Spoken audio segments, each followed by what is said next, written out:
Welcome to the Hey Soul Sister podcast, where Mel Histon will guide you through life's big questions and bring you one step closer to doing this crazy journey as best you can.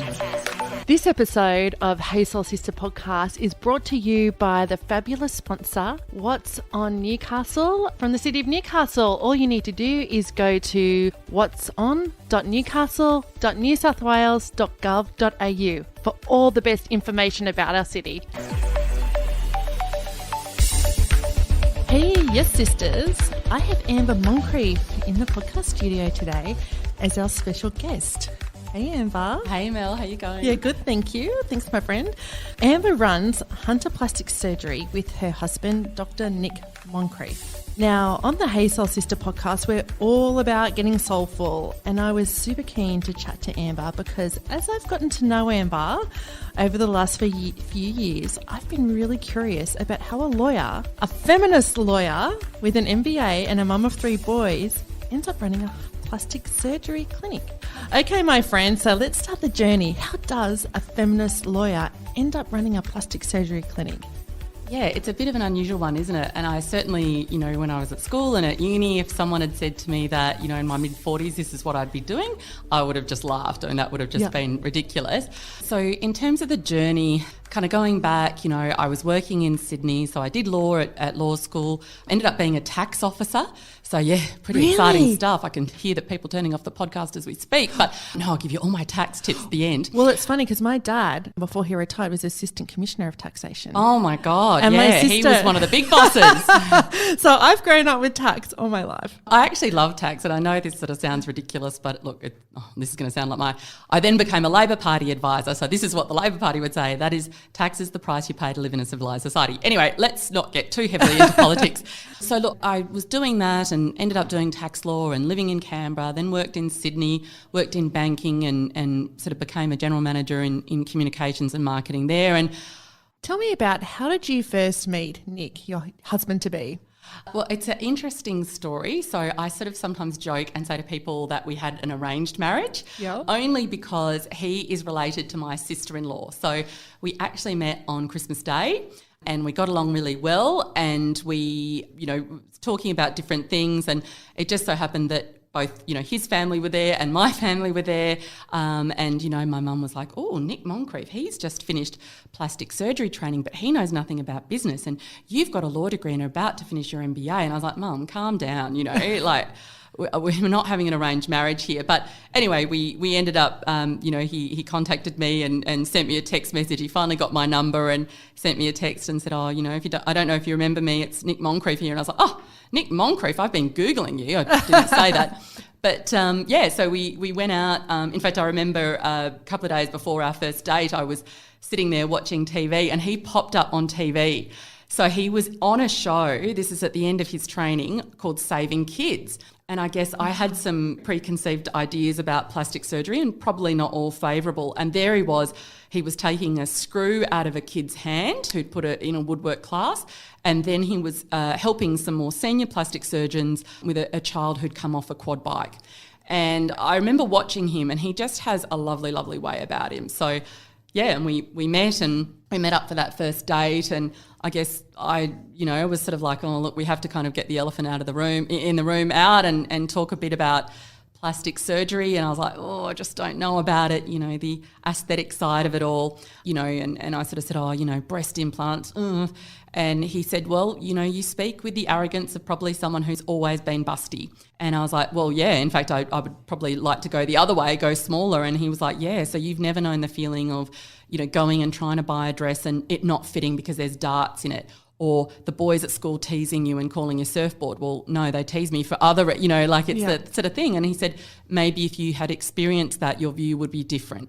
And now I think, particularly after having children and seeing your body change, my view is different. And the stories of even sometimes these quite young women, and you hear what they have to say. I mean, we've done operations on young women with pigeon chests and birth defects, and you think, who am I to judge? If it makes someone happy and it's safe, that's the big thing, and it's going to be long term, then more power to you. So when did you make the decision then? You're a lawyer with an MBA. When did you make the decision to, I suppose, leave your profession and start managing or running the Hunter Plastic Surgery? So Nick and I, we'd met, we were living in Sydney, we moved in together. So I was working in the bank, I was a general manager in the marketing division, and I was finding my job not particularly satisfying, like not really food for the soul stuff. Like I was extremely well paid. I, had lots of responsibility. I had a big team, but I just wasn't kind of getting enough from it. And I said, to him kind of almost jokingly, maybe I should go back and do medicine. And he said, you would not cope. Like people that have been very senior to go back and start right at the bottom. And so I guess that this is the next best thing. So he had, he'd come up here, he was helping out doing some work in the public, and he said, what about Newcastle? And at first I was like, oh, no, not Newcastle, until I actually physically saw it. So I think my idea was probably that year 9, geography class and the smokestacks or whatever. And then we came up here and I was like, wow, this is really beautiful. Yep. And so we looked at buying another surgeon's practice, and that wasn't going to work out for us. And I said, do you know what, I think I could do this. And Nick was like, oh, no, you don't know anything about surgery. But you don't need to know anything about surgery. I've certainly learnt a lot about surgery since then, but what I needed to know about was running a business and running a team and doing marketing and doing finance and finding a place for us to set up the practice and fitting it out, and then finding the next place, the bigger place, the more beautiful place, and so all those sorts of skills. So it has really been a really good match of our respective skills. Nick is an amazing surgeon, and he gets to be an amazing surgeon without having to worry about all these other things. Not everyone is as lucky, and he knows that. And I'm very lucky that I have Nick, and he's not just an amazing surgeon, but he's a really amazing husband and dad to our kids. So we're pretty lucky. It's not to say he always gets it right, but neither do I. So did you have your own practice when you were down in Sydney? No, so I've always worked basically in big corporate. Yep. And, even now people say to me, do you think your law degree was a waste of time or your MBA was a waste of time? I say, no, I use those every single day. Do you know what? No education is a waste of time. No. It's funny, it actually irks me sometimes. Some people who have made judgy comments to me over the years about, why go to university? It's a waste of time if you don't actually go into that profession. And I'm like, do you know how hard it is to actually get through a university degree? Do you know how disciplined you have to be?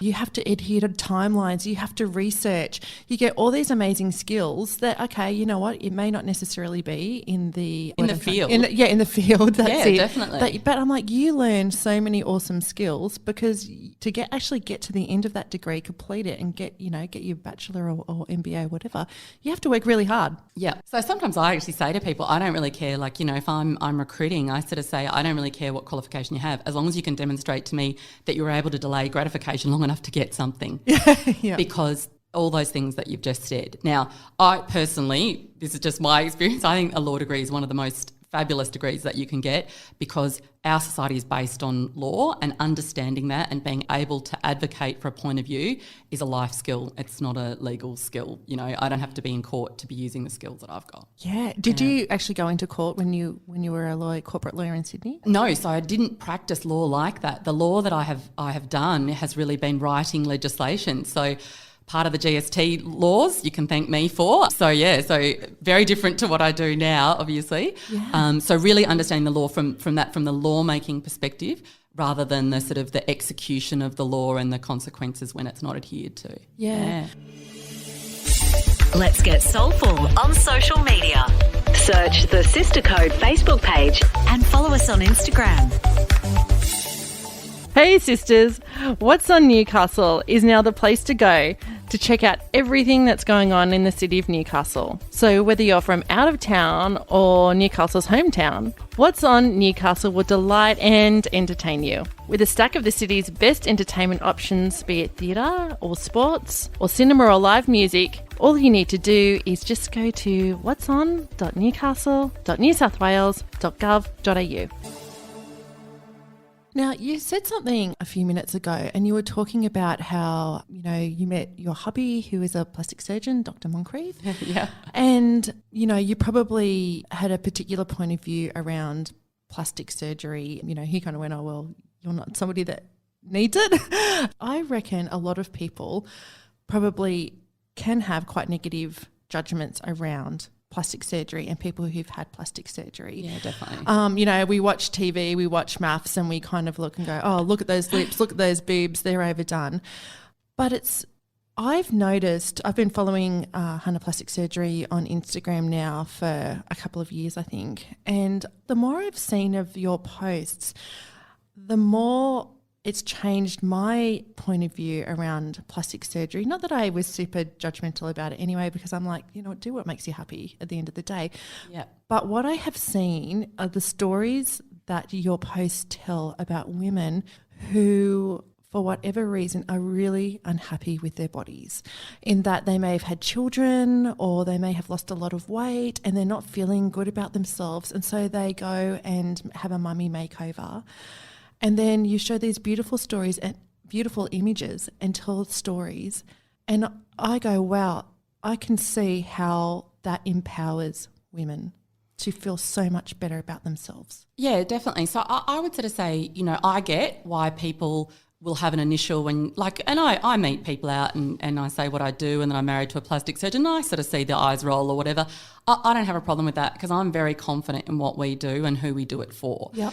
So the stories that you're talking about, you know, we have a lot of what we call patient journey. So they're usually women who have been sending us selfies, often from before surgery and then all through the surgical journey. And then we ask them if they would like to be part of one of these sort of photo shoots, and we take them off and we kind of make them a model for the day. But the other really important thing is that we then show their proper clinical before and afters. So it's not just sort of the smokes and mirrors of having beautiful hair and makeup done. It's actually then you get to see the real thing.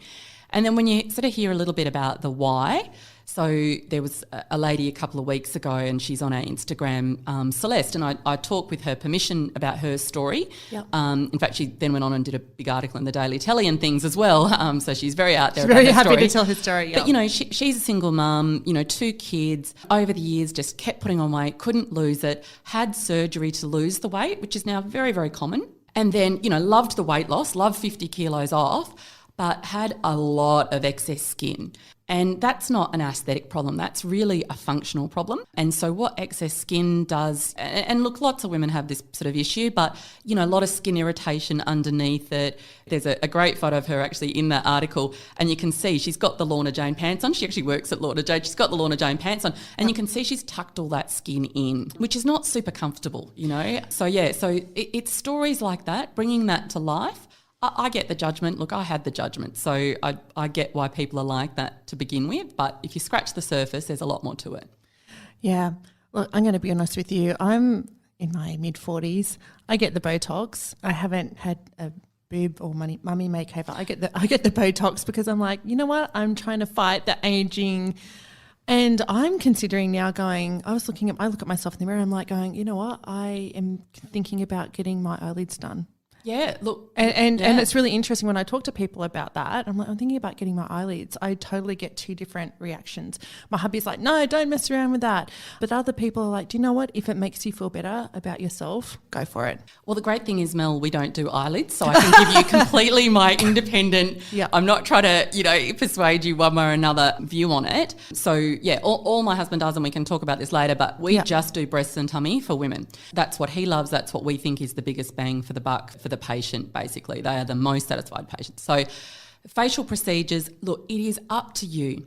If it is something that's worrying you, and women, I'm in my mid-40s too, so amongst my female friends, this is an ongoing thing. Everyone's like, who do we go to? Who do we go to? Who's the guy or who's the lady to go to? Yep. The problem with eyelids as you get older is then it starts to droop down. If it gets bad enough, it starts to impair your vision. There's actually a Medicare item number, so you actually get a little bit back from your health fund and Medicare and stuff on that. Like, calm down. There's still a fair out-of-pocket for people that, you know, are experts in the area. Don't go to someone that does 2 a year. Go to someone that does a lot, I would say, on any surgery, plastics or otherwise. You want someone that's a specialist. But what sort of generally irritates people about that is that even when they've had a good night's sleep, you know, most women our age have kids that are not waking them up in the middle of the night anymore. And they say, even if I feel really well rested, I still look tired. I get a photo and I look tired. And that's what they don't like. So, and then for some where it's extreme, you don't have this yet. I'm telling you, with my married to a plastic surgeon but with no medical training, I was the dux of human biology in year 12. But anyway, leaving that aside, you don't have it yet where it's bad enough that it's resting on your eyelids. So, so you won't get a Medicare item. I'm sorry, Mel. Do you know what? For me, it's purely cosmetic. That's right. Being honest, it's purely cosmetic. That's right. Yeah. That's right. But look, if you decide to leave it another 10 years, you might find that it really does actually start to impair your driving. That's often what worries people, the driving at night and things. So that's something that you can have done. So you don't know this, but it would have been, I think, probably about 11 or 12 years ago. I went and I just had some small little moles on my face, and I went and had them cut off under a general anaesthetic, and the plastic surgeon was your husband. Oh, back in the day when we used to do a bit of everything. Yes. Yes. And are you happy, Mel? Is this your way of getting me on and saying, well, look, I'm still a little bit concerned? No, do you know what? I was super happy, and it was one of those things. It was like over the years I'd started to get just little of the skin coloured moles or skin tags or what have you. And I think I was up to, I had like 6 on my face, and it was really, really bugging me. And I was really scared that they were just going to continue to grow and I would end up being hideous. Yes, I know that sounds vain, but whatever, it is what it is. Anyways, so I went and saw my GP, and he said, well, if I was going to send my wife to have that done, I would send her to Dr. Moncrieff. And it was one of the, I was so happy with the result. I felt so much better about myself afterwards. And I go, we really do. Even though we talk about your look shouldn't matter, and they kind of do. Yeah, of course they do. And look, this is something that I kind of struggle with, because a lot of people will say, oh, social media is bad. And we can talk about social media and in our industry in a second. But this is not new. How women and men look, this has gone on for hundreds and hundreds and thousands of years, right? Yeah. So my mum grew up, she was very beautiful, and she grew up being told, don't worry, Heather, you're beautiful, so don't worry about school. So she left school early and did a hairdressing apprenticeship. And so I guess I've grown up with the exact opposite, because she was told a man would always look after her, and it didn't quite work out that way for my mum. And I saw my mum work very hard to then support my brother and I have always been determined that that wouldn't happen to me. Yeah. So I've gone the other way. So look, how women look in particular, look, there's a whole lot of feminist thinking around all this, and yes, it shouldn't matter, but biologically it kind of does. And if something makes you feel better, then do it. Nick's not allowed to operate on me. You're not actually supposed to operate on your spouse, and we hear about some cases where it happens and it goes very badly, and that's a very good reminder. But when we first started dating, he actually took all my moles off my face. I was like you. Yeah. So here we go, snap, sister, snap. And I had one, a really big one underneath my eye, and I had one on each temple like Frankenstein, and the one under my eye, people would always say, oh, you've spilt your mascara. And then sometimes I would accidentally scratch them and they'd bleed, and I hated it. So that was actually one of the first operations he did for me. And yes, was it aesthetic? Yeah, it was. Am I happy that they're gone? Yeah, I am. So, yeah. Do you know, I agree. I was happy that mine were gone, and I felt so much better about myself afterwards, because I would look in the mirror and that's all I would see. Yeah. And I was so scared that they were going to get bigger and I was going to get more and more of them, which thank goodness I haven't had any more grow back. But yeah, it used to really bother me. Want to fill your soul with more? Go to thesistercode.com. So back then, Dr. Moncrieff, your hubby, cut my moles off. Yeah. But now he doesn't do any of that. So why did you make the decision to specialise only in like boobs and mummy makeovers? So this is the normal trajectory. And look, it's in many professions where someone sort of starts off early and kind of does a little bit of everything, and then figures out what they love doing and what they're really passionate about. And that was certainly the case for us. So, we opened up a clinic in 2009. By 2016, Nick was just getting so busy on the cosmetic side. Now, I will also say, because a lot of people are like, oh, well then, have you given back to the system that's trained you? Nick was the only plastic surgeon doing things like breast reconstruction in Newcastle in the public for the better part of 10 years. So I feel like we were doing, a lot of that kind of work. He was also doing skin cancers in the public and things as well. And that contract was due up for renewal in 2017. And so we got to the end of 2016. We're trying to look forward. And I just said, look, just at the end of December, I said, look, we work so hard And, sometimes I guess there's frustrations. We're in a multi-surgeon practice. And it was like, I said, Lovey, if you just had a blank sheet of paper next year, what would you do? And he just said, I just do breast and tummy. And I said, then let's make it happen. Now, look, this is a fairly classic story in terms of people that are running general kind of businesses that just say, now I'm only going to sell 3 products. And it is unnerving because you think, oh, that's saying goodbye to a lot of patients. And, and look, I'll be honest and say, part of the team was leaving too. And that was very tough. But at the end of the day, my primary obligation is to my husband and my children, to the team that works for me, and to our patients. And for us, this was the best decision for Nick. It was certainly the best decision for our whole family. And so sometimes you have to make the tough decisions to do that. Doesn't make you popular with everyone, but that's life. And so it's paid off? Oh my God, it has. So now Nick is known as one of the top guys in the nation for breast and body. So about 50% of our patients come from more than 50 kilometres away, and then half of those are more than 100 kilometres. So we now see patients from Brisbane, Adelaide, Melbourne, Canberra. We've got a lot of patients come from Canberra. We see patients from Perth, which to me, I do a lot of the Instagram DMing. I respond to a lot of stuff. I do have someone that helps me, but, people will say, I want to come up to you and, how do I do it? And can I Skype consult and stuff? And we're all a bit negative about, we don't really Nick likes to see people. Yep. He likes to actually physically see what's going on and whether he can help. But I'll be, DMing with people on Instagram about this, and I'll say, look, between where you are and us, there's about 400 qualified plastic surgeons. You could make your life easier by choosing one of them. And people will say, but I like you.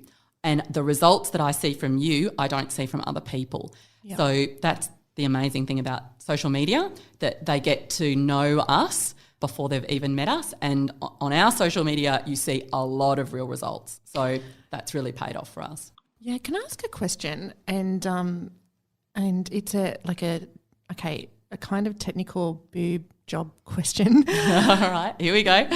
So I had a friend that was interested in getting a boob job. Yeah.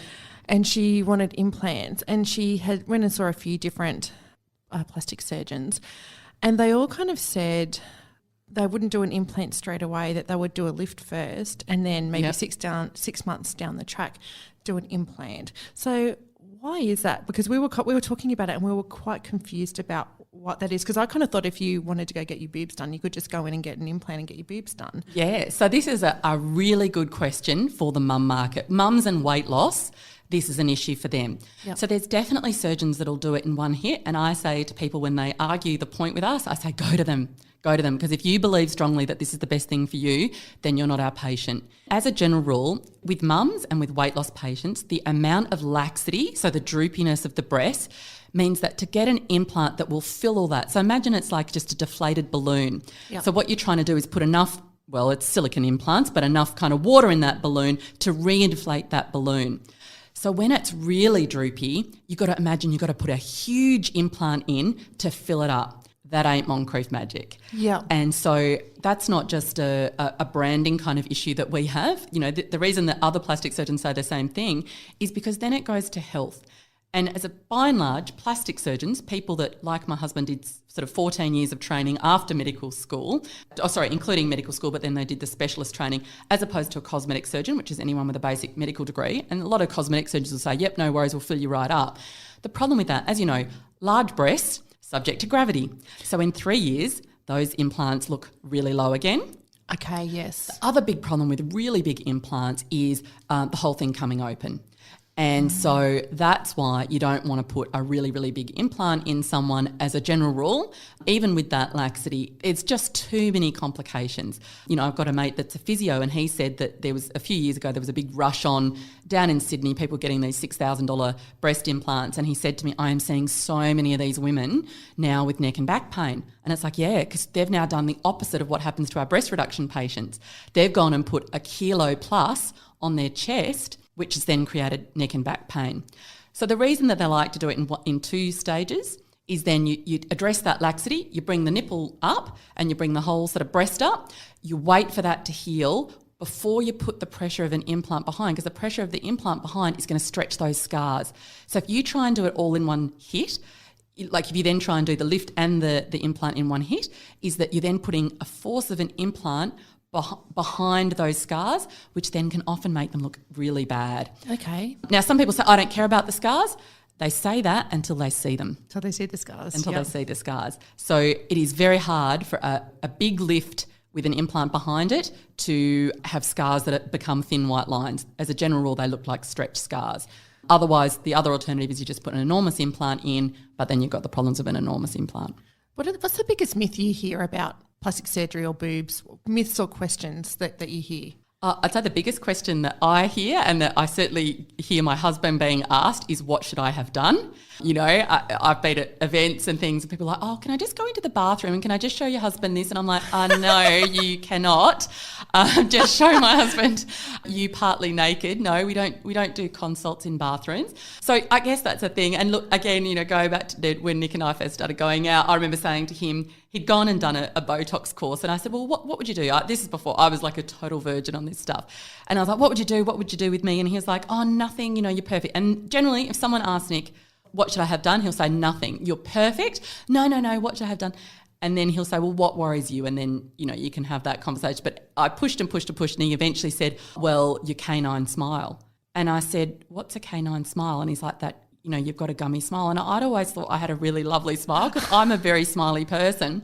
So now I do have a little bit of Botox put in it to drop it so that you don't see as much of my gum when I smile. Yep. So that's one thing. But look, we're very regularly asked what people should have done. What are some of the other myths? I guess there's still that sort of thing about, we were talking earlier about maths, and people see characters like that and think that's what plastic surgery is.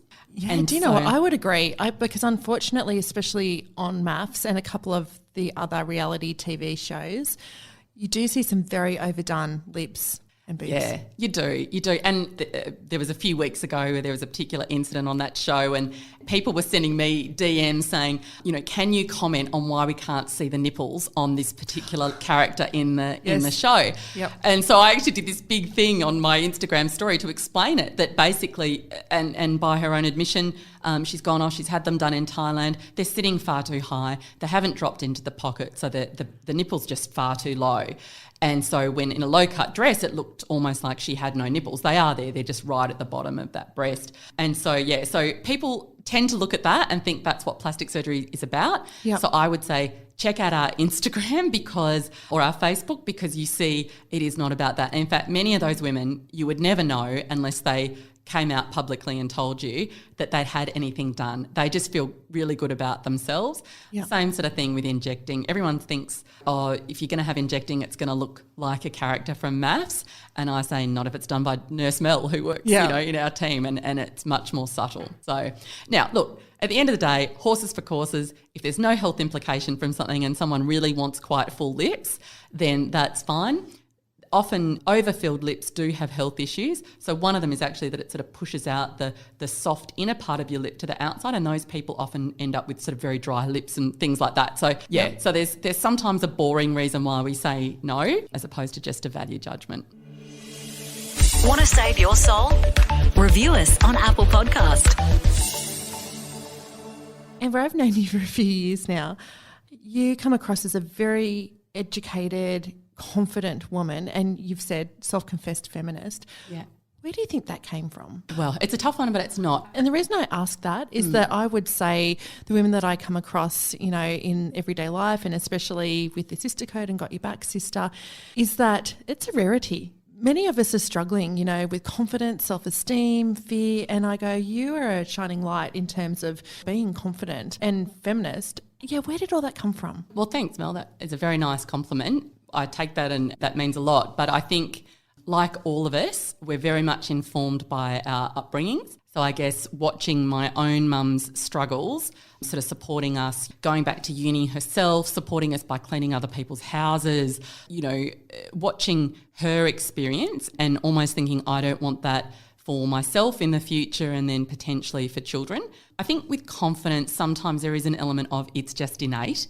Yep. So I remember as a quite a young kid being asked to present at assemblies and that sort of thing because I was always a little bit extroverted. I would say practice. So because I do a fair bit of speaking and things like that, I'm not frightened of doing it. It's not to say I don't get nervous, but I just, once it starts, I roll into it. I mean, this sounds bizarre, but I also think being tall helps. So people don't sort of stand over me. I don't feel that kind of intimidation. And I think I've worked in some really male-dominated kind of environments. Politics is very, at times, very blokey, and certainly banking, dealing with financial advisors and things, and I just don't put up with shit from anybody. So, you know, being bright, being educated means I kind of feel like I have a few runs on the board with that sort of stuff. But I try to instill that with young women and things. Which is so important. Look, it is. And just for people to see role models that out there and doing it. And even though I don't have daughters myself, you know, I have that sort of role with a number of my friends' daughters. And in fact, one of them told me this week, I was out, or actually at a women's refuge, and she said to me that her daughter said something to the effect of, I think Amber Moncrieff should have been my mother. And it sort of hit, because I remember saying things like that about another mum when I was at school, because she was exactly the opposite.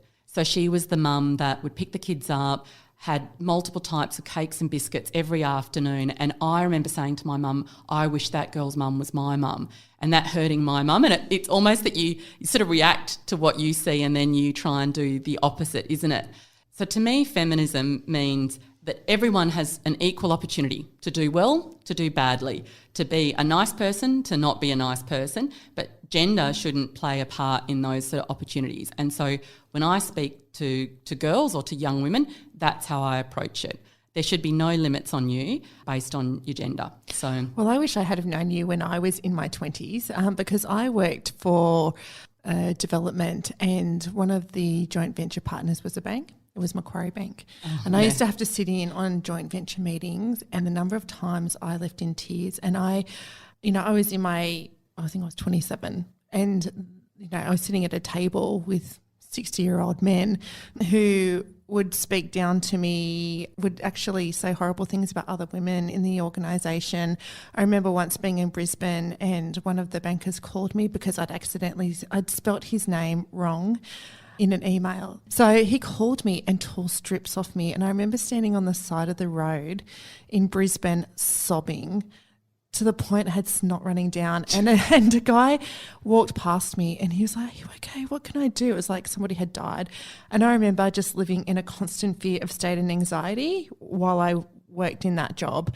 So for you to have worked in the banking industry, and I imagine that kind of culture and misogyny, I don't think it was necessarily just in the one bank that we worked with in that joint venture. No, I think Mac Bank did have a special reputation, put it that way. But yes. They're a bunch of bankers. They sure were. You know, funnily enough, I went to Necker Island a few years ago, and with a group of people with business chicks, and one of the couples there, husband and wife, the husband was one of the founders of Macquarie Bank. And we were chatting, and I told him about that. I said how horrible some of those older men were in their 60s were to me, and would have me in tears constantly. And he was appalled. And so he was leaving Necker Island to go on a Buddhist retreat. He was all Zen, light and love. And he was appalled. I remember he kind of said, "Oh, look, I'm sorry that happened to you, and I'm appalled that anybody from the bank would have treated you that way."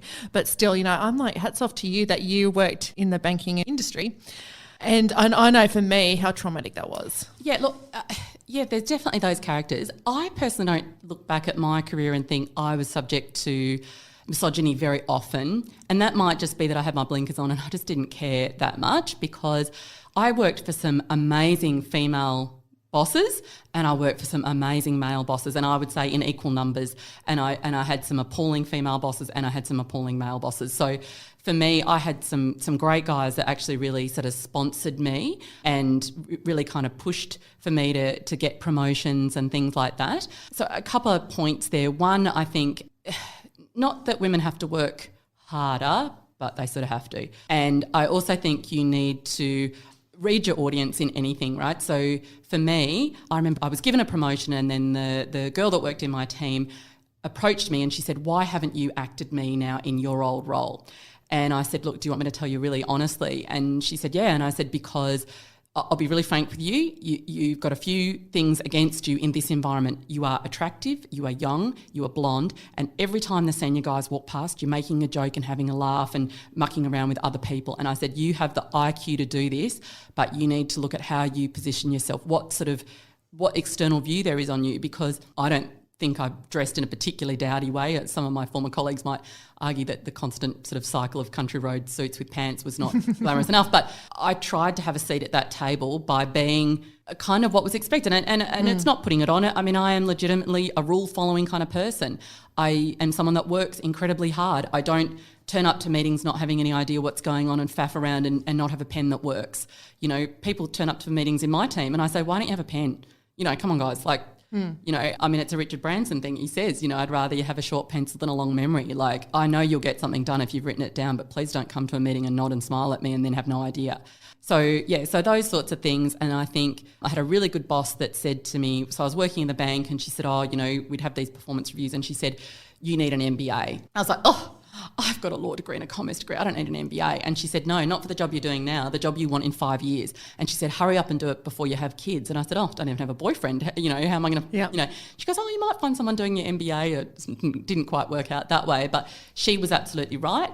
Giving me a seat at that table when you can talk the same language as these hardcore business guys is really important. So those sorts of things, yeah, just working really hard, kind of fitting in, like in terms of how you dress and things, and then get some runs on the board, the qualifications, the thing that lets you speak the same language. That's some really great tips for younger women and who are building a career. And I wish I had had you around with me back then. Although in saying that, do you know what? After I ended up leaving that job, I remember going, I would never let that happen to me again. And it never did. So when bad things happen, you know, that's what it is. And we've all had those situations where you're like, oh my God, that was a waste of blah, blah. But it isn't, because then it informs who you are now and look at what you do now. And it's amazing. So it's not like you allowed it to make you fall in a big heap. Amber, I saw recently on social media that you were over in America. Yes. With Jess, I think. Well, actually it was Alicia. So, it ended up being Alicia and my mum, but I'll explain why in a sec. Yeah. So you were over there. I was following your trip with Envy, New York and then Vegas. And you guys won some pretty awesome awards over there. Yeah, so look, we actually won 10 global awards in 10 days, so it was pretty intense. That is intense, 10 global awards in 10 days. Yeah. So the Vegas ones we actually didn't have to be there for, so we'd actually flown home when we got those, which was amazing. But with the New York trip, so it was a thing called the Stevie's Awards for Women, and I had seen a colleague of mine had entered them, and I thought, oh, let's have a look at what this is. And we actually entered for Best Small Business Management Team globally, and so something like 30 countries entered, and I entered for Jess, who's been with us for 10 years. So she is our amazing practice manager and one of our team who is about to, as of 5 o'clock today, steps into Jess's role, because Jess is just about to have a baby. She's 38 weeks pregnant. So for the three of us, basically, as this management team, and we were finalists and we won it. Congratulations. So that was really amazing. Unfortunately, the day before, Jess had some health issues and couldn't fly. Oh, no. So as you can imagine, she was fairly devastated. But to me, that was amazing, because I guess there's some issues, you know, there's a thing about I'm a plastic surgeon's wife. And when I married Nick, obviously we moved up here. I gave away my surname. My maiden name was Saggers. So you can imagine why in our industry I chose to get rid of Saggers. Yeah. So, yeah, a lifetime or childhood of being bullied over that. But it is hard to sort of find your own identity when you have a big change like that. And to me, in some ways, winning awards, which is sort of about myself and the team that I lead, it's affirming. So that was amazing, and it really does reflect the investment that we make in our team. You know, we give them lots of opportunities. We do a lot of training, and we really focus on developing them. And so now we're in a position where Jess goes off, has her baby, you know, the plan is that within 4 months she'll be back at least 1 or 2 days a week. But I've given Alicia that opportunity and that training so that she's able to step up into that role, because that's not a muck around fluffy job. That is a tough job. You know, we operate on over 300 women a year, so that's a busy program, and every one of those women has to feel like they're the only woman that we're operating on. And you guys do a really great job. Well, thank you. So yeah, so that was what that was all about. And then because obviously Jess was sick, My mum came, which was pretty special. I think, seeing your daughter winning an award in New York was a bit of a thing. I could see mum putting stuff on Facebook, so she was proud too. Yeah. Oh, that's wonderful. Congratulations. Thank you very much. So Amber, you've had a very full, interesting life. Yeah, I think so. What are some of the key things that you've learned? I take opportunities and I position myself so that if an opportunity comes up, I'm able to do it. And, I grew up in Perth. I had the opportunity to move to Canberra and, work in the tax office, and then did some travel, came back, saw an ad working in politics, took it, then got sick of living in Canberra, moved to Sydney. So I think, I am someone that says yes to things, but I also am very mindful that the journey was really always about what I wanted to do. I didn't sort of see my success as being attached to somebody else. And I guess that's why when Nick and I met in our mid-30s, I had a very sort of established career, and I think that was probably a good time for us to meet. So I would say that. And then I think being a mum is definitely my most important role, and it's the thing that I'm most fulfilled and frustrated by. I'll be honest. It is sometimes difficult for type A personalities, I think, to sort of fall into that thing, because success with children is not linear. Yes. So I feel like sometimes I put in so much effort, and you little fuckers, and they've done something to each other, or they've wrecked something in the house, or I hear about some bad behaviour at school or whatever, and I think, oh my goodness. But so for me, I'm glad I've had that opportunity to be a mum, and I have been able to balance it with the demands of running a really busy practice. And so best piece of advice an old male boss gave to me. So I was probably in my early 30s, and he said to me, Amber, climb as high as you can before you have kids. So similar to the MBA thing, because it gives you the flexibility to then raise a family and still be involved and interested in what you're doing. And again, I would say that is really good advice. And saying that, I know lots of young people that had kids in their mid-20s, and I'm very jealous of them now, because those kids have gone off and they're doing fabulous things, and mum and dad are enjoying their mid-40s without necessarily, the burden of, like me this morning, trying to polish shoes because I suddenly realised it was, school photo day, and wiping clothes, uniforms with the tea towel because I've realised that there's stains and we're about to have to get out the door and all that sort of stuff. So sometimes doing that in your mid-40s is a bit harder. Absolutely.